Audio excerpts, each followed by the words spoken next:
May naaalala ka ba tuwing naririnig mo ang salitang lola? Sa tuwing nagbibida-bidahan ang mga nakapaligid sa iyo tungkol sa mga lola, ano ang ambag mo? Marahil ay marami sa atin ang nakaranas makabuo ng maraming alaala sa piling ng ating mga lola. May mga iba namang hindi nakamulatang makasama ni minsan ang kanilang mga lola. Saan ka man sa dalawa ay hayaan mong haplusin ang kwento natin ang puso mo bilang isang apo. Ang kwentong ibabahagi sa atin ng ating kabarangay na si Ami ay tungkol sa wagas na pagmamahal ng isang lola sa kanyang apo. Ang ating kwento ngayong araw ay siyang magbabalik sa iyo sa mga panahong kasama mo pa ang lola mo. Ang kwento ni Ami ang tutulong para muling sariwain ang kabataan mo sa piling ng iyong lola. Kung sakali mang hindi mo inabot ang buhay na lola mo, hayaan mong ang kwento ni Ami ang magparamdam sa iyo kung paano nga ba magmahal ng apo ang isang lola. Alamin natin yan sa kwento ng pag-ibig, buhay at pag-asa sa nangungunang Barangay Love Stories. Dear Papa Dudut, alas 4:30 na ng madaling araw. Konting oras na lamang ang hinihintay at magpapakita na naman ang araw. Hawak ko ang baso ko na may kapeng lumalamig na. Hindi ko na yon maubos-ubos dahil hindi ko makayanan ng pait. Sanay ako nagkakape pero nang umagang yon, nadagdagan ng kakaibang pait ang kape ko. Nakatulala ako at nakatingin sa harapan ng kulay gintong kabaong. Nakatulala ako habang minimemorya noon ang bawat detalye sa naninilaw na mukha ng nakahimlay kong Lola Lolita. Sinubukan kong ipikit ang aking mga mata para malaman kung tagumpay ang pag-alala ko sa kanyang mukha kahit madilim na ang aking naaaninag. Sa bawat pagpikit ko noon ay wala akong ibang nakikita kundi ang mukha niya noong ako'y 8 taong gulang pa lamang. Mas lalo akong nasaktan dahil yon, ang mukhang hindi ko na kailanman makikita pa. Pinigilan kong wag bumagsak ang mga luha ko. Tinignan ko ang aking kape at nakita ko noon ang refleksyon kong walang kasing lungkot. Mas lalo akong hindi nakahinga ng maayos dahil alam ko sa sarili ko na matagal-tagal bago muling sumaya ang mukhang yon. Umakbang ako ng kaunti pa atras para makalayo sa kabaong. Doon ay nabangga ko ang aking inang si Marlene. Napatingin ako sa kanya at tulad ko ay malungkot din ang kanyang mukha. Iniwas ko ang tingin sa kanya dahil mas lalo lamang akong naiyak. Inawakan nito ang aking balikat at saka pinalapit akong muli sa kabaong ng aking lola.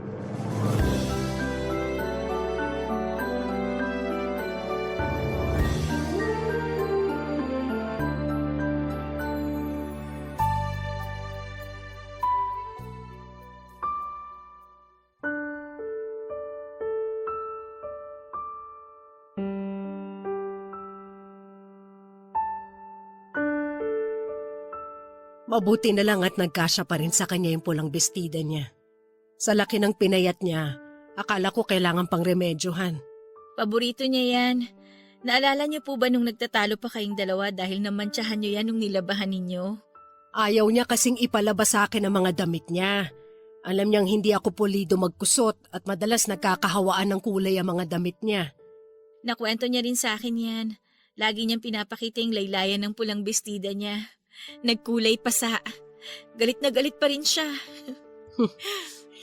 Bigay kasi ng lolo mo yan sa kanya nung pinagbuntis niya ako. Pinaglihian daw niya yung pulang bestida na yan nung nakita niya sa bayan. Walang-wala raw pera noon ng lolo mo at sapat lang na pamasahe pa uwi mula sa bayan. Iniyakan daw ng lola mo yan nung nakauwi na sila. Hindi na raw kumain dahil sa sama ng loob. Paano pala nabili ni lolo yan? Binenta niya yung 2 inahing manok niya doon sa may-ari ng bakery sa tapat.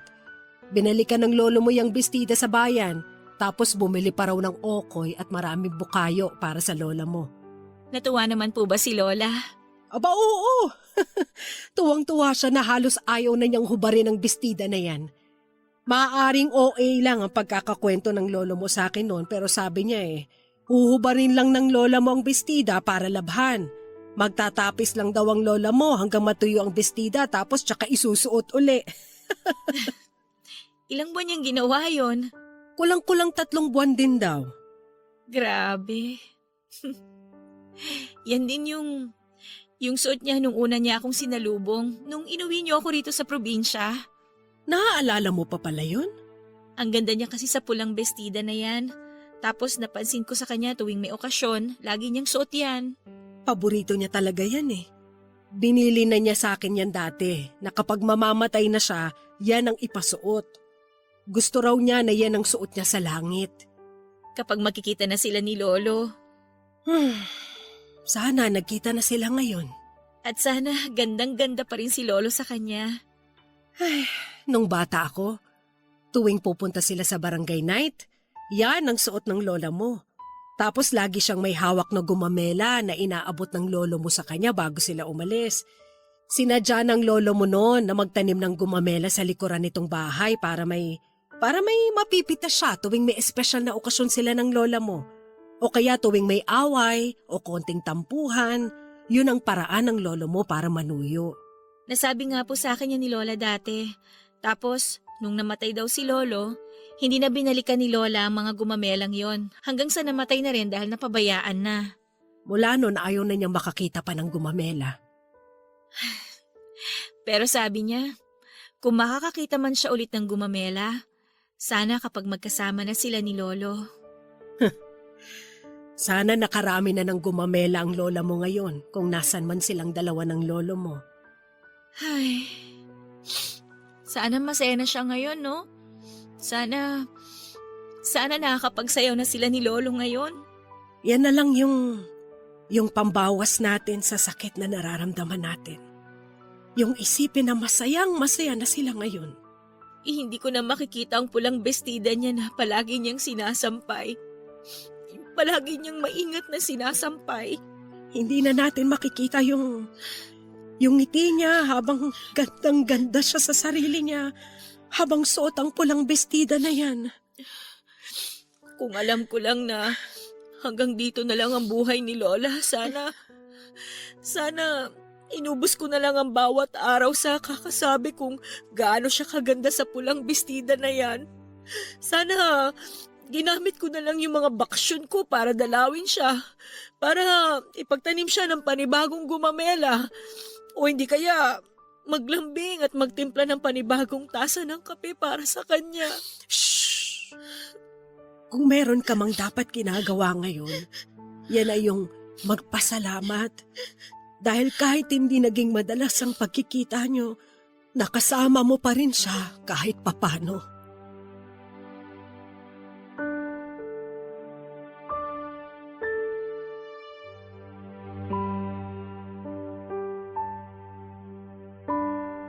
Walong taong gulang ako nang una akong makapunta sa probinsya namin sa Bicol. Hindi naman kasi ako noon inuuwi ni mama sa probinsya dahil malayo ito sa Baguio kung saan siya nagtatrabaho at kung saan niya nakilala ang aking papa. Mula noong nakapag-asawa na si mama ay hindi na siya halos umuuwi at nagpapadala na lamang ng pera. Kung uuwi man siya noon ay mabilisan lamang ito at hindi ako sinasama dahil may luhin ako sa biyahe. Noong natuluyang nagkahiwalay sina mama at papa ay kinailangan kong magbakasyon muna kina lola dahil hindi ko kayang alagaan ni mama, Papa Dudut. Mula noon lahat ng espesyal na okasyon sa kalendaryo andun ako kay lola. Nailang pa nga ako nung una pero nang tumagal ay nakasanayan ko na ang kanyang presensya. Naalala ko noong bago-bago pa lamang ako sa probinsya. Hindi ako sanay sa buhay doon. Kaming dalawa lang ni Lola ang magkasama. Nahirapan akong masanay sa init at sa kulambo na nakakasagabal sa pagiging malikot ko sa kama. Hindi rin ako natuwa sa mga punong nakapaligid sa bahay dahil naaalala ko lagi ang mga kwento ng mga kaklase ko tungkol sa mga namamahay roon. Ilang gabi rin akong hindi nakatulog ng maayos dahil bawat kaluskos mula sa mga puno, iniisip kong may kapre o tikbalang na bababa para hilahin ng mga paa ko. Pagdating naman sa mga pagkain ay hindi ko rin nagustuhan ang mga hinahanda ni Lola noon.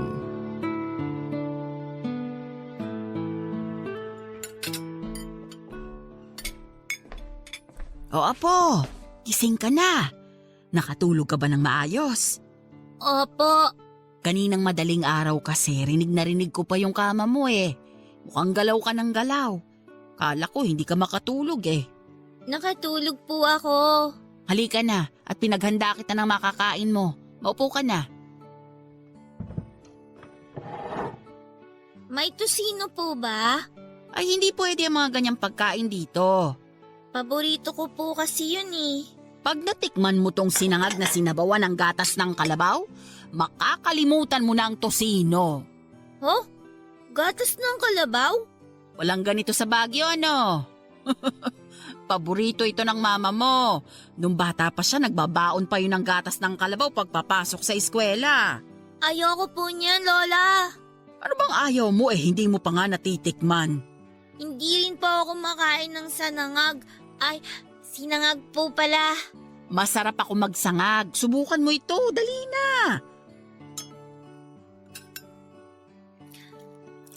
Lola, hindi ko po maintindihan yung lasa. Bakit? Nagkausap na ba kayo para hindi mo siya maintindihan? Parang malansa po yung gatas. Hindi naman po ganyan dapat yung gatas eh. Hindi ka lang sanay. Palibhasa yung gatas sa syudad lahat na proseso at puro asukal. Hindi yun maganda sa katawan. Teka at lalagyan ko ng konting asin.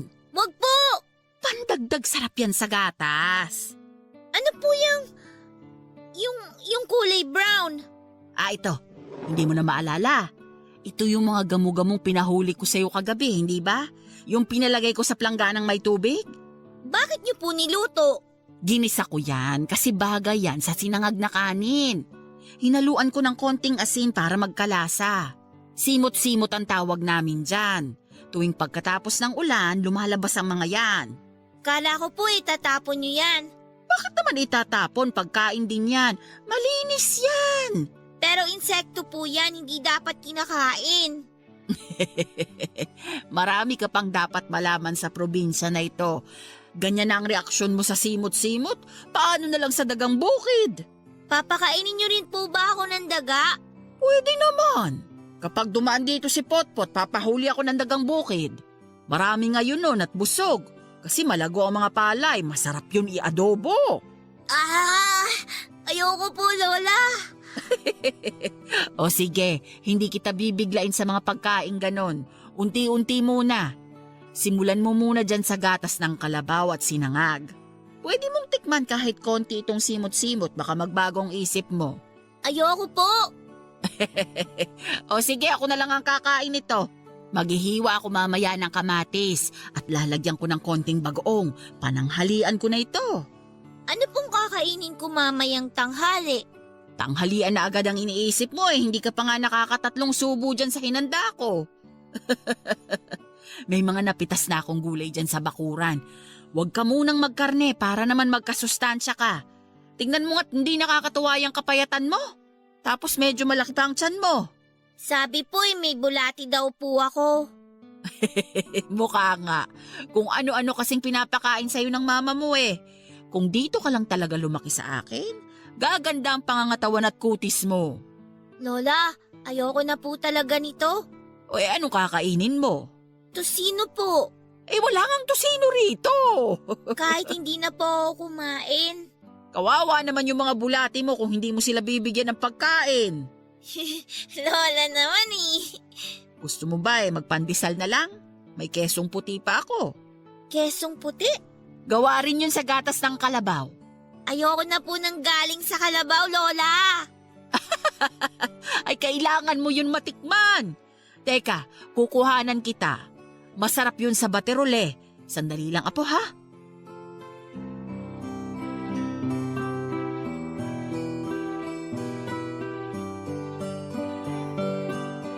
Taliwas sa inaasahan ko ay nasarapan ako sa kesong puting hinanda ni Lola. Noong napainit na nito ang pandesal, nilagyan niya ng kesong puti at kaunting asin sa ibabaw. Sinabayan pa niya ng baterol na mainit. Naubos ko lahat ang hinanda niya at nakita ko naligayahan ng lola ko sa mga nakita niya. Mula noon ay naging komportable na ako kay lola at sa mga hinahanda nito. Naging komportable na ako sa buhay probinsya at hinahanap-hanap ko yun tuwing babalik ako ng siyudad. Naging routine ko na ang umuwi sa Bicol para dalawin ang lola ko tuwing bakasyon ko. Lagi kong pinipilit noon si mama na pauwiin ako sa Bicol kahit sinasabi nitong pwede naman na hindi na dahil nagdadalaga na ako at hindi na kailangang bantayan pa. Nangihinayang kasi ito noon sa gasto sa pamasahe at nasasayangan siya sa oras ko sa biyahe dahil madalas ay nagbubus lamang ako. Mag-isa lamang akong nagbabiyahe noon kahit 15 anyos pa lamang ako. Binibili na ako ni mama sa driver ng bus na kaibigan niya. Wala akong ibang nilulook forward sa buong taon kundi ang makauwi sa aming probinsya para makasama si lola. Naging paborito ko siyang tao dahil nararamdaman ko na sincero ang pagmamahal nito sa akin. Madalas niya akong inaabangan noon sa terminal para tulungan ako sa mga dala ko. Konti lang naman ang damit kong dala dahil madalas ay yung mga duster niya ang pinapagamit niya sa akin. Halos hindi kasi nagkakalayo ang katawan at height namin ni lola. Kaya pinapahiram niya ako ng duster. Ang mga madalas na bitbit ko noon ay puro pasalubong sa kanya. Puro strawberries na galing sa inipong kong baon at premyo mula sa mga patimpalak sa school. Bukod pa doon, lagi rin akong may binibili sa kanya noon na bag na galing sa ukay-ukay. Mahilig sa bag ang lola ko. Kaya tuwing malaki ang naiipon ko noon ay sinisiguro kong makakabili ako ng isa para sa kanya.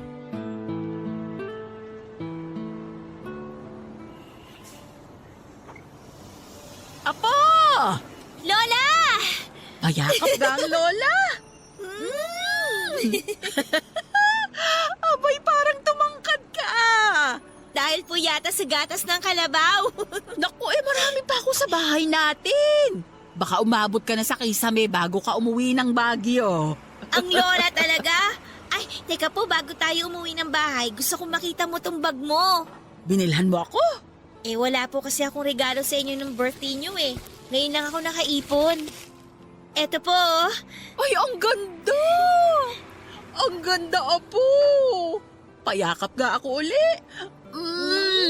Pakis nga sa pisngi.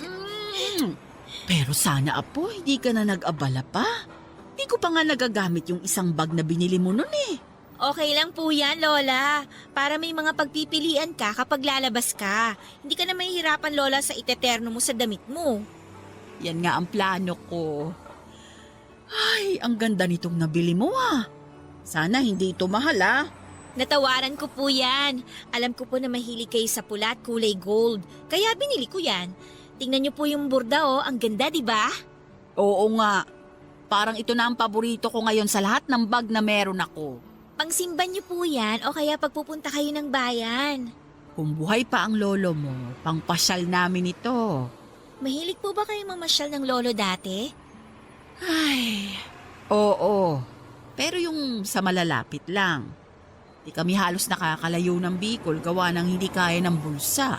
At syempre, mahina na ang baga ng lolo mo. Di ba nga, paubos na yung kalahati ng isang baga niya nang dahil dun sa naging trabaho niya sa minahan noon. Ay, hindi ko po alam yun, Lola. Kaya hanggang pangarap na lang yung pagpunta namin sa iba't ibang lugar Alam mo ba, tuwing bago kami matulog ng lolo mo noon, panay ang kwentuhan namin sa mga napapanood naming magagandang lugar sa Pilipinas. Kahit dun lang maranasan namin yung ganda ng mga lugar na yon. Kunwari na lang nandun kami. Tapos pinag-uusapan namin yung mga pwedeng gawin o bilhin.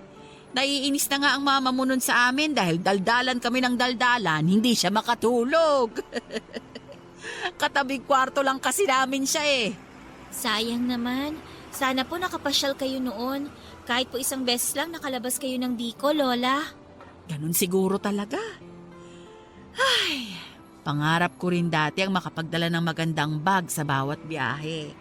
Yung paglalagyan ko ng kolorete at yung pamaypay ko na ditiklop, pati tabako at panyo ng lolo mo. Ay, sayang at hanggang bayan ko na lang ito madadala. Hayaan niyo po, Lola. Kapag nagkapera ako, kapag dalagang-dalaga na ako na lang yung kasama mong mamasyal. Talaga, Apo? Opo! Pag-iipunan ko ng maigi yung mga biyahe natin. Hindi kita titipirin sa pagkain, Lola. Basta magdalaga lang ako at magkaroon ng magandang trabaho. Pwede bang isama ang abo ng lolo mo? Pwede po. Bibilan ko kayo ng mas malaking bag para doon natin ilalagay si Lolo. Sana talaga naabutan ka ng lolo mo. Tiyak ako katutuwaan ka niya. Kung naabutan mo lang siyang buhay sana. Sa mga kwento nyo, buhay na buhay pa rin siya sa akin. Dagdagan nyo pa po yung mga kwento nyo tungkol sa kanya para mas makilala ko pa po siya. Oy, sige, pagka-uwi natin ngayon ng bahay, ipapakita ko sa iyo ang ibang litrato na nakalkal ko nung naglilinis ako. Sige, maganda pong pag-usapan yan habang nagmimerienda ng nilagang buto ng langka. At gatas ng kalabaw. Naku, pumara na tayo ng jeep para makauwi na po tayo, Lola.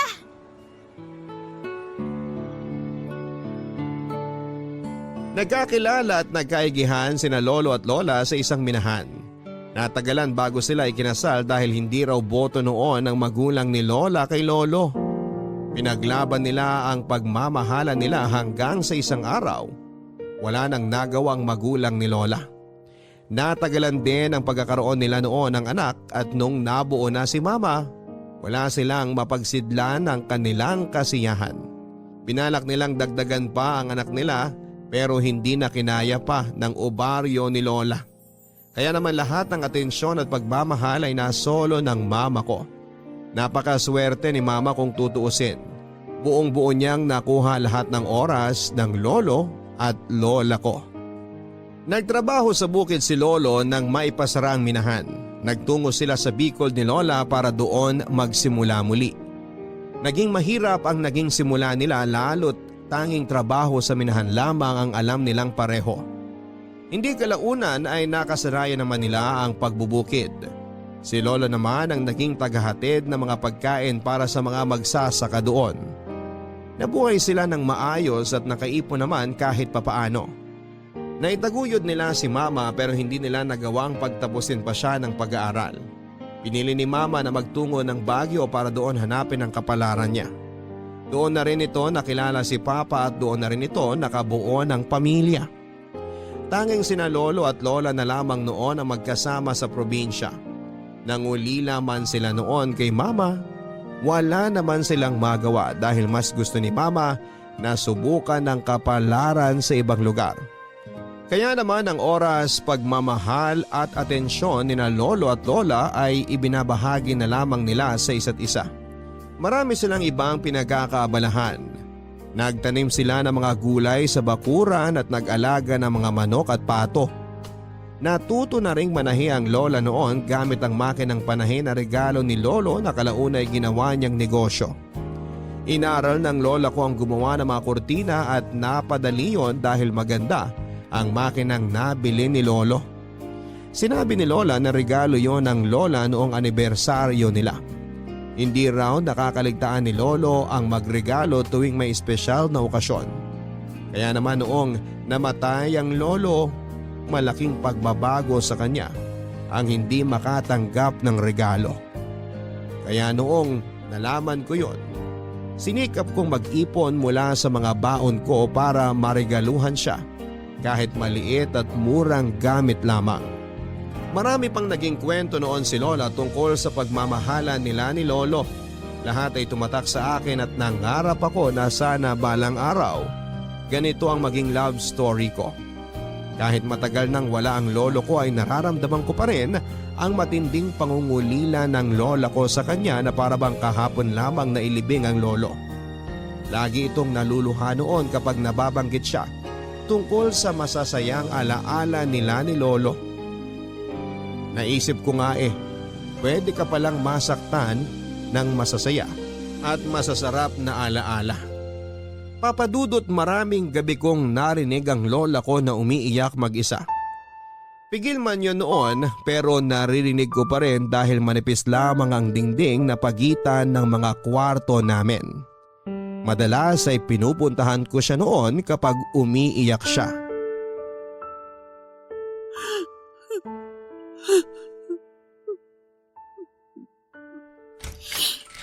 Lola? Oh, bakit? Nakakagulat ka naman. Hindi ka ba makatulog? Kayo nga po tong hindi makatulog eh. Naririnig ko po kayo sa kabilang kwarto. Tabihan kita, Lola ah.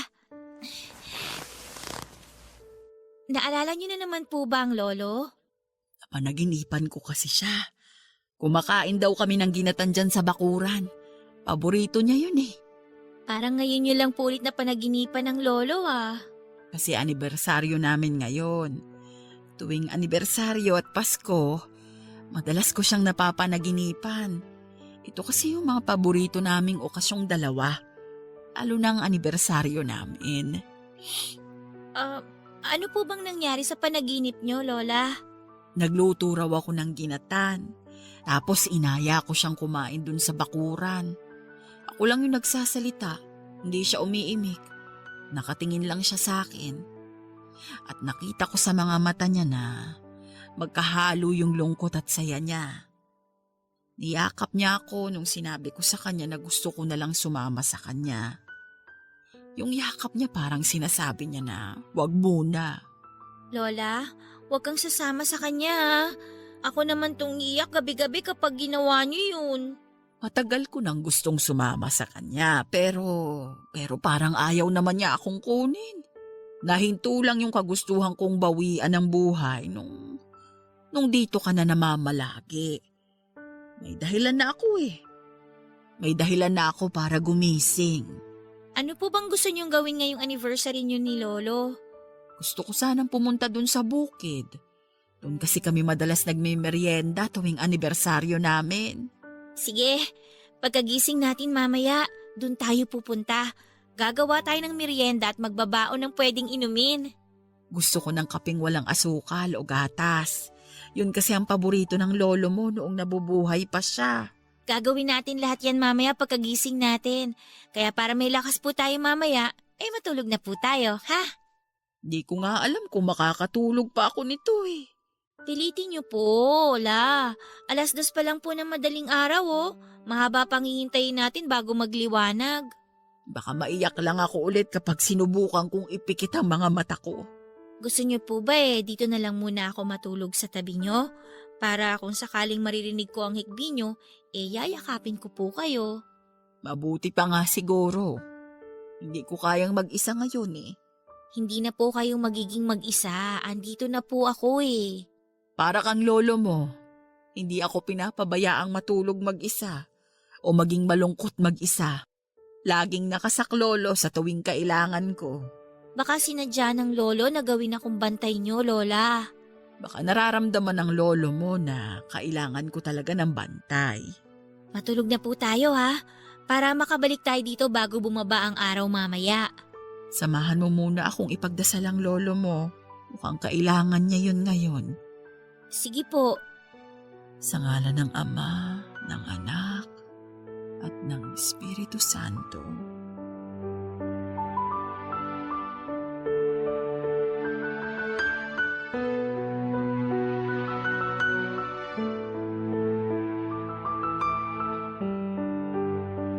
Mula noon tuwing naririnig at nararamdaman kong malungkot ang lola, tumatabi na ako sa kanya. Hindi ko kayang makita siyang nasa mababang emosyon. Kaya lagi akong sumasaklolo sa tuwing napapansin ko noon na nananahimik na lamang siya dahil sa lungkot. Pinakaayaw ko noon na makita ay yung mga luha ng lola ko. Para ba akong sinasaksak sa puso ko sa tuwing hindi ko siya napapasaya. Kaya naman inaral ko ang lahat ng bagay na pwedeng magpatawa sa kanya. Para pangontra ko sa kanyang kalungkutan. Ito ang dahilan marahil kung bakit lumaki akong komedyante sa lahat. Nasimulan kasi yung pagpapatawa ko noong lumalaki na ako kasama ang lola ko. Noong nasa kalagitnaan ako ng kolehiyo ay naging bihira na ang pag-uwi ko noon sa Bicol. Bukod kasi sa pag-aaral ay nakahanap na rin ako ng trabaho dahil nahihiya na ako kay mama sa laki ng gastusin ko sa pag-aaral. Nagtrabaho ako noon bilang assistant sa isang politiko na kakilala ni mama. Wala na ako halos oras noon para sa sarili ko at nauubos lahat sa trabaho at pag-aaral ko. Hindi yon naunawaan ng lola ko at naiintindihan ko naman yung pagtatampo niya. Yung bihirang pagdalaw ko kasi noon ay umabot sa puntong hindi na ako talaga nakakauwi kahit na Pasko. Pinilit ko namang ipaliwanag sa kanya ang kalagayan ko at natuwa ako na tinanggap niya yon. Yun nga lang ay madalas pa rin po itong nagpapakita ng hinanakit lalo't hindi ako nakakasagot sa mga sulat niya. Paano ba naman kasi Papa Dudut tamad ako magsulat at magpunta sa post office para ipadala ang sagot sa mga liham niya sa akin. Wala kasing cellphone noon ng lola dahil hindi rin naman ito kayang basahin ang maliliit na letra sa cellphone. Hanggang isang araw ay nagulat na lamang ako nang may tumatawag na unknown number sa aking cellphone.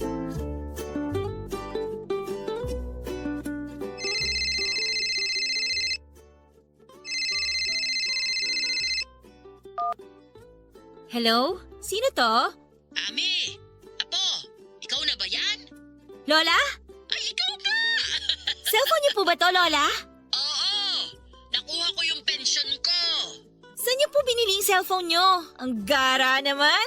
Binenta sa akin ni Pinyong. Yung sugarol dito sa atin. Mababa niya lang binenta sa akin. Gawa nga ng kailangan niya ng pambayad sa inutangan niya. Nagkaaberya. Kasi nga mahilig sa sugal. Baka naman po maraming sira yan, ha? Basta wag lang yung pangtawag ang masira rito para makausap kita kahit dito man lang. Mabuti po't natuto na kayo mag-cellphone. Sino nagturo sa inyo? Yung apo ng kasamahan kong senior. Isang linggo mahigit niya akong tinuruan. Tawag lang ang inalam ko at sinabi kong hindi ko na maaaral yung text-text na yan. Napakaliit na mga letra naduduling ako. Okay po yan, Lola. Hayaan niyo ako na maglo-load sa inyo. Ay wag na, may pensyon at ipon naman ako. Ako na ang gagastos para sa load ko.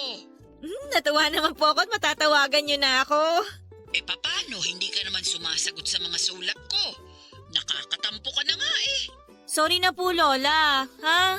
Alam niyo naman pong graduating ako. Tapos... Oo, alam ko na yan. Naiintindihan naman kita kaya nga ako yung gumawa ng paraan para makausap pa rin kita eh. Namimiss na kitang talaga.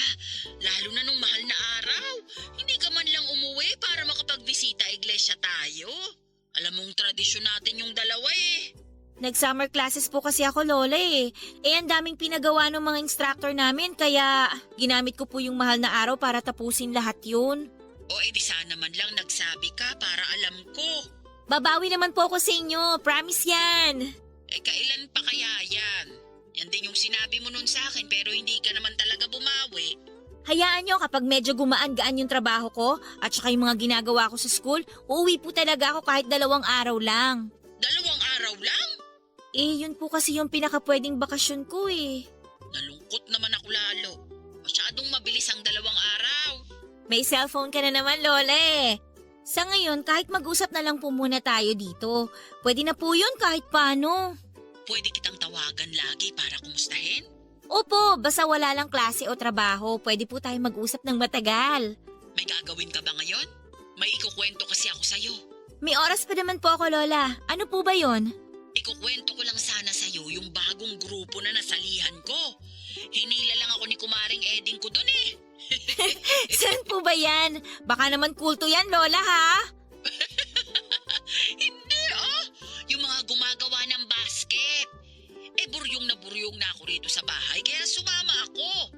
Proyekto raw yun ng mga madre para sa mga senior na katulad ko. Maganda yan para may pinagkakaabalahan kayo. Nakakatulong pa kami. Bawat benta ng basket na magagawa namin, mapupunta lahat yun sa bahay ampunan na suportado ng mga madre. Ay, nakakatawa naman po yan. Binida nga kita dun sa isang madre. Ay, Lola, tawag ka sa akin mamaya, ha? Nandito na kasi yung boss ko. Anong oras kaya? Kasi... Sige na, Lola. Mukhang mainit ang ulo ng boss ko eh. Bye! I love you!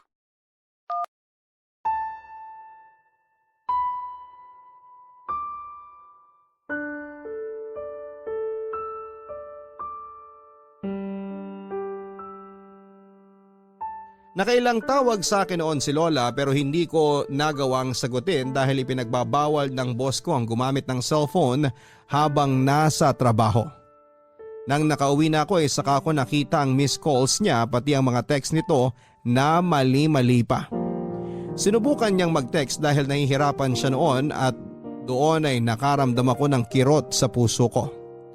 Bago ako matulog noon ay tinawagan ko siya na agad naman itong sinagot. Nahalata kong nagising lamang ito dahil sa pagtawag ko. Ramdam ko noon na inaantok pa ito pero gusto niya akong makausap at makakwentuhan. Pinatuloy ko ang nauudlot nitong kwento tungkol sa pagbibida niya sa akin doon sa madre. Narinig kong muli ang pagsigla ng boses niya habang nagkikwento ito sa akin. Lumipas ang ilang buwan at nagpatuloy ako sa pagiging busy sa buhay ko. Hindi ko na malayan na papalapit na ang Pasko at pinangako ko sa lola ko na uuwi ako. Pero mukhang mababali ko na naman yon at nangyari nga noong sumapit ang Kapaskuhan. Naalala ko kung paano umiyak noon ang lola ko sa akin dahil inaasahan nito na makakasama niya ako sa Pasko. Nagpaliwanag ako at sinabi kong uuwi ako sa kanya sa ibang araw dahil hindi na rin ako nakapagpareserba ng biyahe sa bus. Tinanggap na lang niya ang paghingi ko ng tawad at umasa ito. Natutupad ako sa pangako kong uuwi ako sa kanya. Pagkalipas ng ilang buwan matapos ang Pasko ay tinupad ko naman ang pangako kong pag-uwi. Walang kahit na anong okasyon noon at bigla na lang akong umuwi ng walang pasabi sa aking lola. Nagulat nga ito nang makita ko at niyakap ako nito at saka inakay patungo sa mesa para ipaghanda ako ng makakain. Inaasahan kong gatas ng kalabaw ang ihahain ito sa akin tulad ng mga naunang dalaw ko sa kanya. Pero nag-iba na ang inabot nito ng araw na yon. Kape. Kape ang inihain niya sa akin.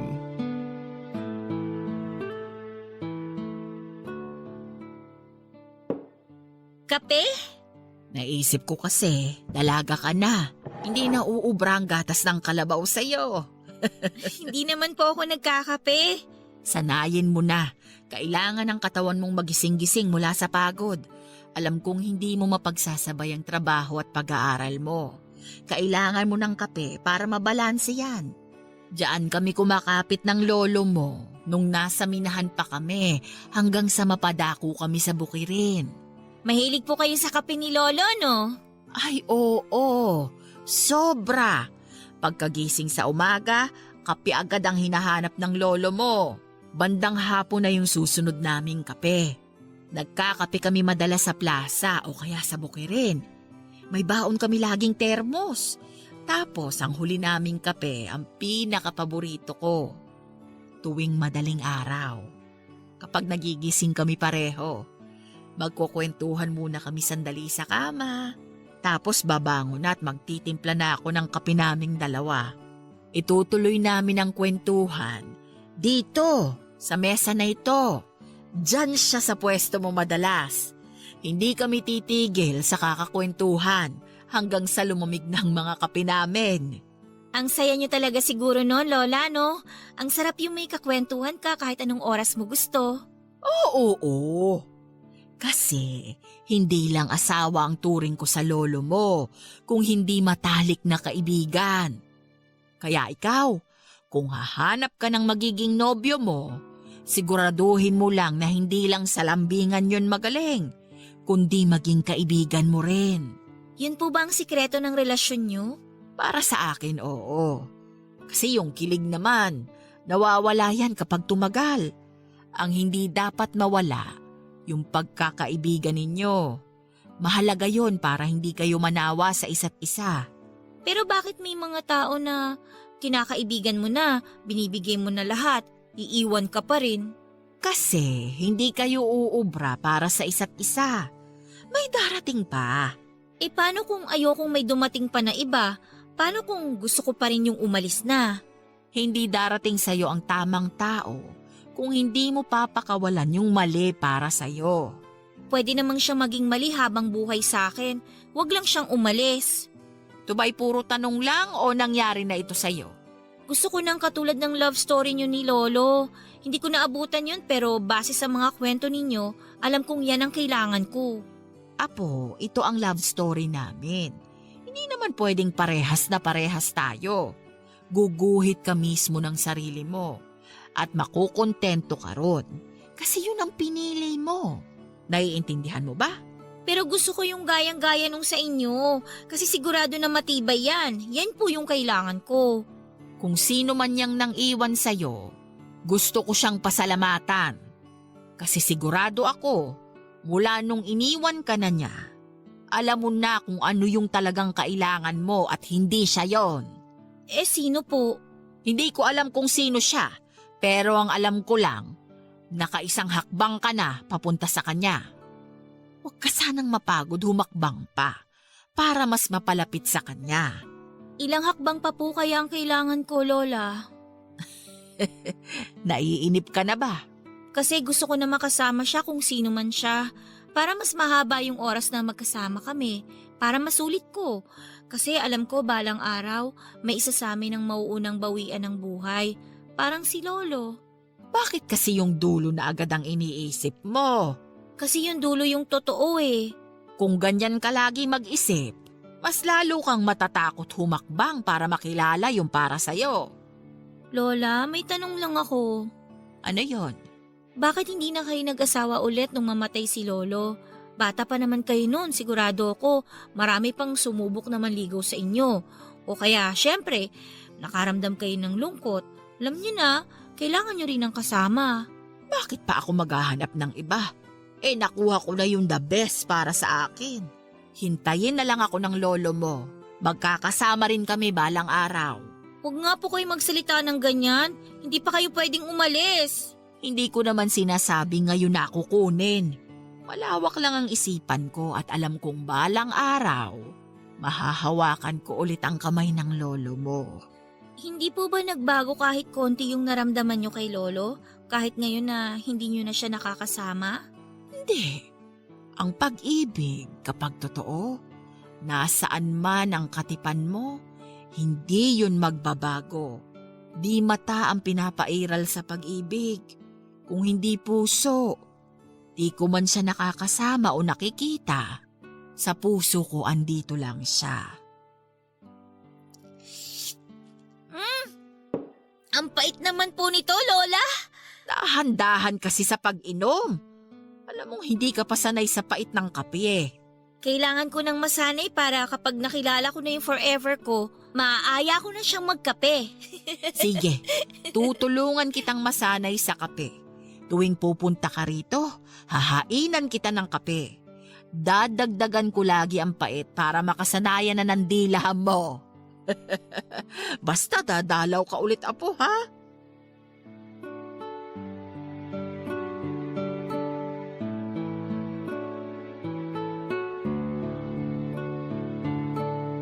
Tinupad nga ng lola ang pangako nitong ipagtitimpla ko ng kape tuwing uuwi ako sa kanya. Sinubukan ko sa abot ng aking makakaya na umuwi kahit gipit ako sa oras dahil sa trabaho at pag-aaral. Inisantabi ko muna ang love life dahil nai-inspire ako sa sinasabi ng lola ko na kahit na hindi ko hanapin ang pag-ibig, husay ang darating kapag handa na akong saluhin ito. Humingi rin ako sa aking lola ng picture nilang dalawa ni lolo.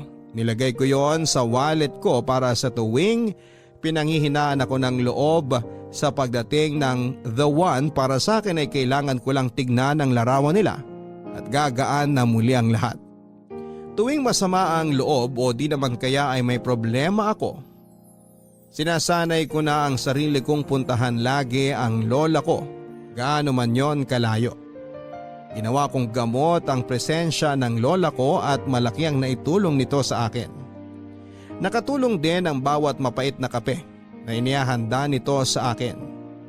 Sinabi nga niya kung nakayanan ko ang pait ng kape ay makakayanan ko rin ang ibang pait ng buhay. Natawa na lamang ako pero alam kong tama siya at kailangan ko yon. Tulad naman kasi ng kape ay kaya ko pa rin yon patamisin sa tamang lagay ng asukal at magiging maayos muli ang lahat. Tatamis muli ang dating mapait. Ganon ko tinitignan ang buhay tuwing may pait akong pinagdadaanan. Nung nakapagtapos ako ng pag-aaral at nalipat sa Metro Manila ay hindi na ako muling nakabalik pa ng probinsya para dalawin si Lola. Naging sobrang busy na ako sa trabaho ko at hindi ako nakakakuha ng leave. Nangarap kasi ako noon ng promotion sa work kaya nagpakitang gilas ako. Aware kasi ako noon na matindi ang kompetisyon sa trabaho at kapag nagpabaya ako ay makukuha sa akin ang pangarap kong posisyon. Nagpaka-busy ako sa trabaho na para bang dito lang umiikot ang mundo ko. Tila nakalimutan ko na noon ang lola ko. Hindi ko na nasasagot ang mga tawag niya dati sa akin at hindi na rin ako tumatawag sa kanya pabalik dahil madalas ay nakakalimutan ko yon. Hindi pa rin naman ako nakakalimutan kumustahin ang lola kahit gano'n na ang nangyayari noon. Nagpapadala ito ng mga sulat noong napansin niyang hindi na umuobra ang tawag ko sa kanya. Marami siyang naikwento sa akin sa mga nangyayari sa kanya sa probinsya. Nilakipan pa nga niya yon ng mga larawan niya mula sa kanyang lumang kamera. Naawa nga ako dahil kailangan pa nitong magpa-develop sa bayan na mag-isa para namang may mapadalang larawan sa akin. Nung minsang tinawagan ko siya at sinabing hindi na niya kailangan magpadala pa ng mga litrato pero sinabi niya na ito raw ang paraan niya para isali pa rin ako sa araw-araw. Nakonsensya ako dahil nakagagawa pa rin ito ng paraan para ma-involve ako sa buhay niya. Ngayong hindi ko yon magawa para sa kanya. Nakagalitan na nga rin ako ni Mama dahil nabalitaan nito na hindi ako nagpaparamdam gaano kay Lola. Nagsabi ito na matanda na ang Lola at anumang oras ay pwede na siyang sumama sa aking lolo. Doon ako nakaramdam ng guilt. Hindi ko napansin na sa paghahabol ko sa oras at promosyon ay napag-iwanan na ang lola ko at anumang oras ay pwedeng sunduin na siya ng Diyos. At dahil doon ay nagpa siya akong kumuha ng 1 linggong leave sa trabaho para dalawin si Lola. Hindi nito alam ang pag-uwi ko dahil bala ko siya noon na sorpresahin. Nangyari naman ang plano ko. Noong nakita niya ako ay nanlaki ang mga mata niya at niyakap ako na para bang ilang dekada kaming hindi nagkita.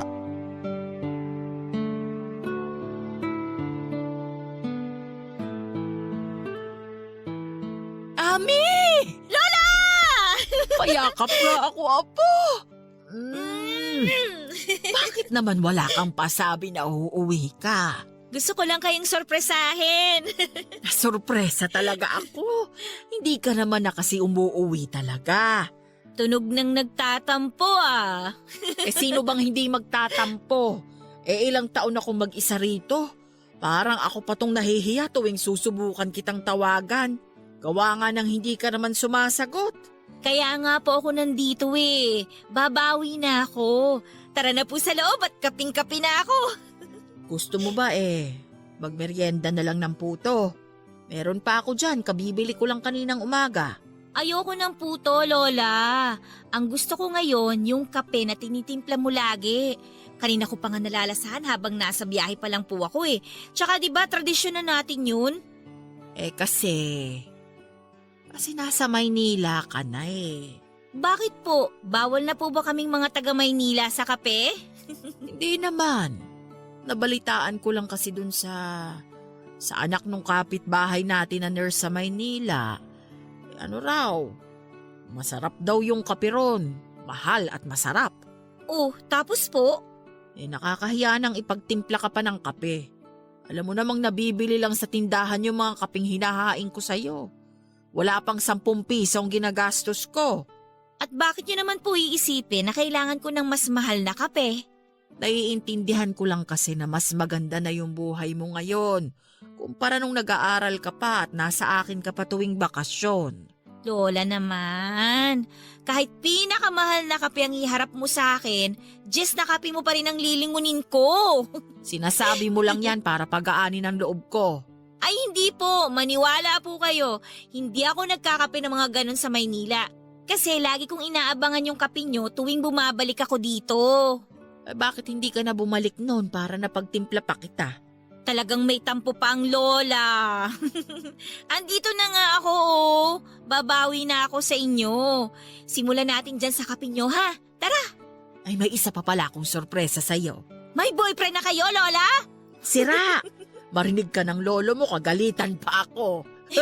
Ano nga po yung sorpresa nyo?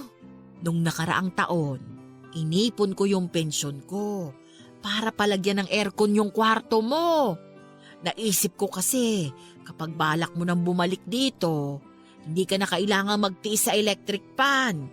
Baka katulog ka na ng maayos. Lola naman, bakit kailangan yung gawin yun? O hindi ka ba masaya? Parang natutulog ka lang sa Baguio sa lamig. Sana po inipon nyo na lang para ipangbili ng mga gusto nyo, lalo na ng mga gamot nyo. Hindi ko naman kailangan ng aircon dito eh. Ang sarap kaya ng hangin dito. Mainit nga. Ako nga tong naaawa sa'yo kasi naririnig ko pa yung tunog ng pamaypay mo. Kahit may electric fan ka na. Bihira lang naman yun, Lola. Sana hindi na lang talaga kayo gumastos sa aircon. Gusto ko lang namang maging komportable ang tulog mo. Komportable naman po ako basta katabi ko kayo, di ba? Ang laki-laki mo na. Di na tayo kasya sa kama ko. Ay, pilitin natin! Sa susunod na buwan pala, death anniversary ng lolo mo. Makakauwi ka ba sa padasal? Ay naku, Lola, hindi ko alam kung kaya. Inubos ko na kasi yung leave ko ngayon para makapag-stay po ako ng matagal dito. Ah, ganun ba? O sige, sabihan mo na lang ang mama mo para kung sakaling gusto niyang sumama magpadasal. Ano pa po ba yung mga kailangan nyo sa padasal? Doon na lang po ako babawi sa inyo. Napanaginipan ko pala nung isang gabi. Humihingi ng baboy ang lolo mo. Tapos, may 2 babae at 1 bata na nasa kusina natin. At may inaalok na baboy. Pumayag ako.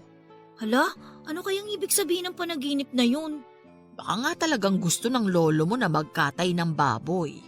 Naalala ko nga Sabi pa niya, yung malaking baboy daw sana. Hala, parang hindi naman ata practical na kumuha ng malaking baboy. Kasi wala naman kayong magiging bisita nun, di ba? Yung mga byuda lang na magpapasimula ng padasal. 4 sila at saka siguro isasama nila yung mga anak nila. Paano kaya kung bumili na lang po tayo ng naluto na baboy? Kahit ilan po tayo pa ng baboy yan, para lang po practical. Gusto ko kasi yung buong baboy na dito kakatayin sa bahay. Yun kasi ang bili ng lolo mo sa panaginip Panaginip lang naman yun, Lola. Maiintindihan naman siguro ni Lolo kung sakaling wala yung hiling niya. Ngayon ko lang napanaginipan ng lolo mo na humihiling Pakiramdam ko kailangan ko yung sundin. Di sige po kung sa tingin nyo talagang kailangan. Ako na po yung bahala dyan. Basta kahit anong mangyari ha, magbababoy tayo sa death anniversary ng lolo mo. Opo, ako na pong bahala doon. Huwag nyo na pong isipin yon ha. Papadalan ko po kayo tapos kayo na po yung bahalang mamili ng pinakamalaking baboy na gusto nyo. Sana makauwi ka nun, Apo. Malabo po, Lola Pasensya na ha.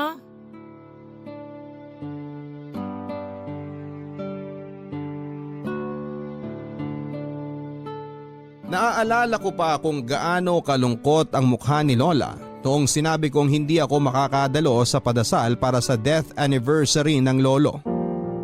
Dati naman kasi ay hindi na ako nakakadalo at hindi naman siya nalungkot. Naisip ko lang kasi noon na baka masyado nitong dinibdib yung napanaginipan niya kaya pakiramdam niya ay kailangan niyang gawing extra special ang death anniversary ni lolo.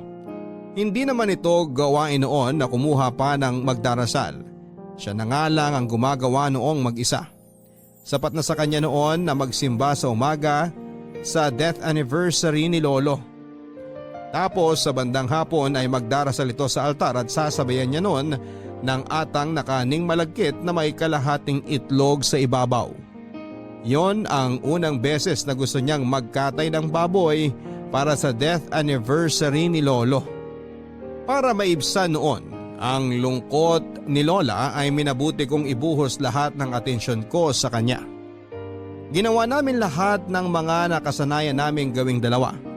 Nagtabi kaming matulog noon at nagkwekwentuhan pa kami hanggang sa abuting kami ng madaling araw. Dahil hindi kami dinadalaw ng antok noon ay magkakape na lamang kami at itutuloy ang kwentuhan. Para bang binuhay ko muli ang mga nakasanayan nilang ginagawa ni Lolo noong nabubuhay pa ito. Tuwing hapon naman noon ay nasa bukid kami at umiinom ng baterol at kumakain ng hopya. Bago ako umuwi noon sa Metro Manila ay pumunta kami sa isang mall para ibili ko siya ng brand new na bag. Natuwa ito at naiyak dahil may panibago na naman daw siyang bag. Naalala raw niya noong ukay-ukay lang ang nabibili ko sa kanya noon. Naiyak na lamang ako dahil noong binalikan ko yung panahon na yon ay walang-wala ako. Pero noong pagkakataong nabilhan ko na siya ng bagong bag ay naisip kong may narating na pala ako. Nang araw na aalis na ako ay nagpumilit ang lola na ihatid ako sa terminal. Dati naman ay hindi niya yon ginagawa dahil nalulungkot lang daw siya. Pero noong time na yon ay nag-iba. Noong dumating ang bus ay niyakap ako nito ng mahigpit at sinabing dumalaw lang ako kapag may oras ako. Maghihintay daw siya. Inalikan ako nito sa noo at inabutan ng panyo para pangpunas ko raw ng mukha ko kapag nahulas ako sa biyahe. Noong nakasakay na ako sa bus at umandar na yon ay nilingon ko siya at nakita ko nakatayo pa siya noon kung saan ko siya iniwanan. Kumaway ito noon sa akin at kumaway din ako pabalik. Noong nakalayo na ang bus ay bigla akong naiyak nang hindi ko alam. Marahil ay pahiwatig yon na hindi ko na muling makakasama pa ang lola ko. Sa mismong death anniversary ng lolo ko ay binawian ng buhay ang lola ko. Kung hindi nagpunta ng mas maaga roon ang mga biyudang mangunguna sa padasal ay hindi nila makikitang wala ng buhay ang lola. Namatay sa tulog ang lola. Noong gabi bago siya mamatay ay nakausap ko pa siya at sinabi ko sa kanya na napanaginipan ko siyang kumakain kasama ng lolo ko sa kusina. Sinabi ni lola na kinabahan siya roon dahil ayon sa mga matatanda, huwag raw makikisabay o kukunin ang pagkaing inaalok ng taong patay na dahil malaki ang tsansa na bala ka na niyang isama. Naalala ko pa noong tinawag ni mama sa akin ang masamang balita. Nasa trabaho ako noon. Hindi ko noon may galaw ang katawang ko noong sinabi niyang wala na si lola. Biglang nag-flashback lahat ng alaala namin. At nakadagdag yon para mas lalong maging masakit ang pagharap ko sa katotohanan na wala na siya sa buhay ko. Muli ko namang inalala ang mga huling araw na nakasama ko ang lola ko noon habang nakaharap sa kanyang kabaong. Nagtuloy-tuloy na ang pagbagsak ng mga luha ko. At hindi ko na yon pinunasan pa. Pinisil ni mama ang balikat ko para bigyan ako ng hudyat na ituloy ko lang ang pag-iyak para hindi yon maipon. Nang naubos ko ng lahat ng luhang baon ko, kinuha ni mama ang kamay ko at doon ay may pinatong siyang gintong kwintas sa ibabaw ng palad ko.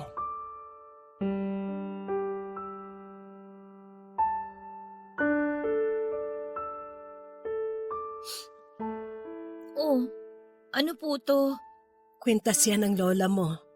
Isasama po ba natin sa libing sa Sabado? Hindi. Sa'yo na yan. Dati pang sa'yo dapat napunta yan. Sa akin? Teka, hindi ko po kayo maintindihan. Nagsabi ako sa kanya nung nasa kolehiyo ka na baka hindi na kita mapatuloy na mapag-aral dahil natanggal ako sa trabaho noon. Ha? Natanggal kayo sa trabaho? Bakit hindi ko alam yun? Nag-usap kami ng lola mo na huwag ipaalam sa'yo para hindi makasira sa pag-aaral mo. Saan po kayo nakakuha ng pera pang tustos sa atin? Galing sa pensyon ng lola mo. Nagpapadala siya sa akin para may panggastos tayo hanggang sa makahanap ako ng bagong trabaho. Itong kwintas na to. Nung time na sinabi ko sa kanya na kulang ako sa pang-tuition mo, pinapabenta niya yung kwintas na yan para pangdagdag. Malaking halaga sana ang mapagbebentahan yan. Mahalaga yan sa kanya eh. Yan ang unang regalo ni tatay kay nanay nung kasal nila. Bakit hindi nyo binenta? Munti ka na. May kolektor ng balak bilhin yan pero umatras ako. Pakiramdam ko pinagnanakawan ko ng ala-alang lolo't lola mo. Mabuti na nga lang at nakakuha ka kaagad ng part-time na trabaho nun. Kaya laking luwag sa dibdib ko na hindi ko na kailangang ibenta pa yan. Alam ba ng lola na hindi nyo to binenta? Hindi. Kasi alam ko magpupumilit lang siyang ibenta ko para may pandagdag kang pera sa pag-aaral mo. Mahal na mahal ka ng lola mo. Sana alam mo yon. Hindi ko man lang natumbasan lahat ng pagmamahal niya. Hindi mo naman kailangang tumbasan yun. Kailangan mo lang tanggapin. Kung may babalik ko lang po yung mga oras na tumatawag siya. Walang alinlangan sasagutin ko yun. Kasi ngayon kahit panay ang titig ko sa cellphone ko, wala na yung mga tawag niya. Wala na akong aasahang tawag pa mula sa kanya. Hindi na tayo makakatanggap pa ng mga sulat at litrato na galing sa kanya. Yung mga litrato niya habang kumakain. O kaya kapag may nakita siyang bagay na gusto niyang ipakita sa atin. Yung pipicturan pa niya at ipapadevelop para lang makapag-share siya sa atin ng nangyari sa buong araw niya. Pero tayo, tinake for granted natin lahat kasi akala natin hindi siya mawawala. Hindi siya madadagdagan ng edad. Tsaka hindi siya kukunin basta-basta. Nakalimutan natin na limitado na ang oras niya. Masyado tayong naghahabol sa ibang bagay na hindi man lang natin nagawang habulin yung oras natin na kasama siya. Ayoko na pong makaramdam nitong pagsisisi. Sakit-sakit po kasi sa loob eh. Kaya nga iniisip ko na lang, ayos na rin siguro to para makapagpahinga na siya. Para hindi na siya laging nag-iisa. Para makasama na niya ang lolo mo at Ton kung nasan man silang dalawa, magkakakwentuhan ulit sila. Yan na nga lang din, Ma, yung pampalubag loob ko ngayon. Matagal na niyang kinukwento sa akin dati na gusto na niya makasama ulit ang lolo. At sigurado ko, magkayakap na sila. Nagpapalitan ng mga kwento. Habang suot ni Lola ang pulang bestida niya. At habang inaalayan siya ni tatay ng gumamela. Sana masaya na sila ngayon pareho. Sana masaya na sila.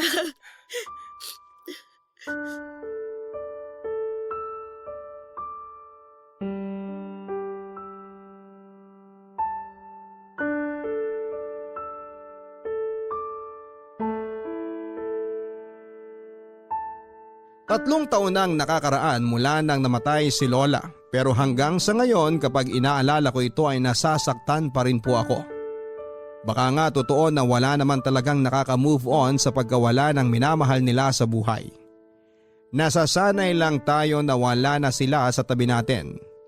Nasasanay lamang tayo sa sakit, namamanhid at nagpapatuloy.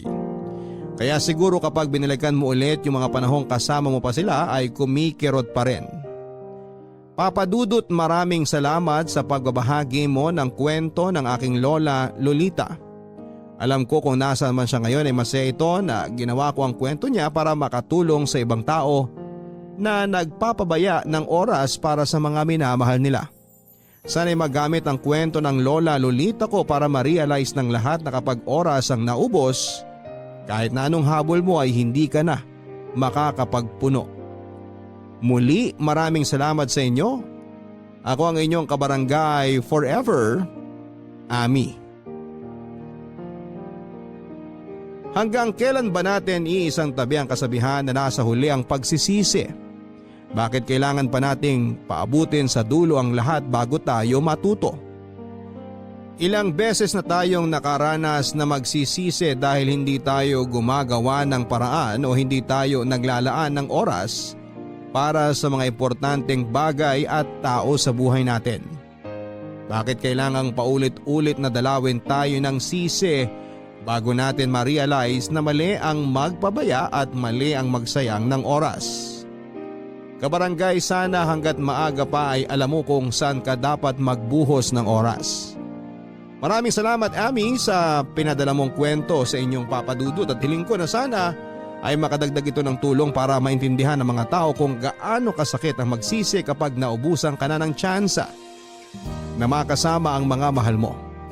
Sa kwento ni Lola Lolita mo, sana'y nagawa nating ibahagi sa iba na anumang oras ay pwedeng bawiin sa iyo ang taong binabaliwala mo. Hanggang sa muli, ako po ang inyong Papa Dudut sa mga kwento ng pag-ibig, buhay at pag-asa dito sa Barangay Love Stories #1.